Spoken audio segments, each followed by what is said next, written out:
معزز خواتین حضرات السلام علیکم۔ میں آج کی اس ویڈیو میں آپ لوگوں کو خوش آمدید کہتا ہوں۔ رات گہری تھی اور جنگل کے اندر ایسی خاموشی چھائی ہوئی تھی جیسے صدیوں سے وہاں کسی انسان نے سانس تک نہ لی ہو۔ درختوں کے لمبے لمبے سائے زمین پر ایسے پھیلے ہوئے تھے جیسے اندھیرے نے انہیں قید کر رکھا ہو۔ اسی جنگل کے کنارے ایک بوڑھا لکڑہارا اپنے بیٹے احسن کے ساتھ ایک ٹوٹے پھوٹے کچے سے پرانے سے گھر میں رہتا تھا۔ دوستو، احسن بچپن سے ہی مختلف تھا۔ وہ اکثر راتوں کو جاگتا رہتا اور کھڑکی سے باہر کتنی دیر جنگل کی طرف دیکھتا رہتا، جیسے کوئی اسے وہاں بلا رہا ہو، کوئی کھینچ رہا ہو اسے چیز۔ ایک دن اس کے باپ نے اسے سختی سے منع کیا کہ وہ جنگل کے اندر گہرائی میں نہ جائے، کیونکہ وہاں کچھ ایسا ہے جو انسان کے لیے نہیں، لیکن تجسس وہ چیز ہے جو انسان کو خطرے کی طرف لے جاتی ہے۔ اگلے دن احسن اکیلا ہی کلہاڑی لے کر جنگل کے اندر چلا گیا۔ جو وہ آگے بڑھتا گیا، ہوا ٹھنڈی ہوتی گئی اور عجیب سرگوشیاں اس کے کانوں میں گونجنے لگی۔ اچانک اسے لگا کسی نے اس کا نام پکارا ہے، احسن احسن احسن۔ وہ رک گیا، دل تیزی سے دھڑکنے لگا۔ اس نے پیچھے مڑ کر دیکھا مگر کوئی نہ تھا۔ پھر سامنے درختوں کے درمیان سفید سایہ نمودار ہوا۔ ایک لڑکی، لمبے سیاہ بال، سفید لباس اور آنکھوں میں عجیب سی اداسی۔ احسن جیسے ساکت ہو گیا، وہ کچھ بول نہ سکا۔ لڑکی نے بس اسے دیکھا اور ایک ہلکی سی پیاری سی مسکراہٹ کے ساتھ وہ غائب ہو گئی۔ اس دن کے بعد احسن کے لیے سب کچھ بدل گیا۔ وہ روز اسی جگہ جانے لگا اور ہر بار وہ لڑکی اسے نظر آتی، کبھی دور، کبھی قریب، کبھی صرف آواز۔ ایک رات چاندنی میں اس نے ہمت کر کے کہا، سامنے آؤ لڑکی، سامنے آؤ، میں تم سے ڈرتا نہیں۔ چند لمحوں بعد وہ لڑکی اس کے سامنے کھڑی تھی۔ اس نے کہا، میرے نام نورین ہے۔ احسن نے کانپتی آواز میں پوچھا، تم انسان نہیں ہونا؟ وہ خاموش رہی، پھر آہستہ سے بولی، میں جنات کی دنیا سے ہوں۔ یہ سن کر احسن کے جسم میں جیسے بجلی دوڑ گئی، مگر عجیب بات یہ تھی کہ وہ ڈرا نہیں، بلکہ اس کے دل میں اس کے لیے ایک کھنچاؤ پیدا ہو گیا۔ دن گزرتے گئے اور دونوں کی ملاقاتیں بڑھتی گئی۔ وہ باتیں کرتے، ہنستے اور ایک دوسرے کے قریب آتے گئے۔ لیکن ایک دن روحین بہت پریشان تھی۔ اس نے کہا، ہمیں ملنا بند کرنا ہوگا احسن۔ احسن نے فوراً انکار کر دیا۔ اس نے کہا، میں تمہارے بغیر نہیں رہ سکتا۔ روحین کی آنکھوں میں آنسو آ گئے۔ تم نہیں جانتے میری دنیا کتنی خطرناک ہے۔ اگر انہیں پتہ چل گیا تو وہ تمہیں ختم کر دیں گے۔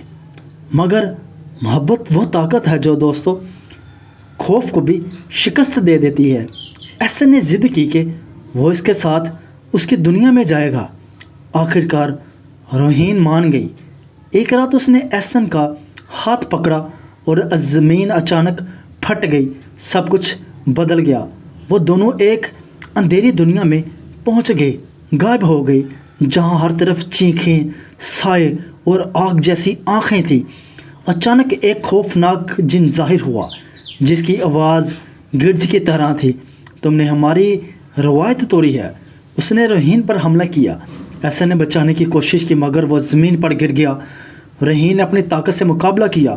روشنی اور اندھیرے کی زبردست جنگ شروع ہو گئی۔ آخرکار اس نے اپنی ساری طاقت استعمال کر کے اس جن کو ختم کر دیا، مگر خود کمزور ہو گئی۔ احسن اس کے پاس آیا اور اس کی سانسیں ٹوٹ رہی تھی۔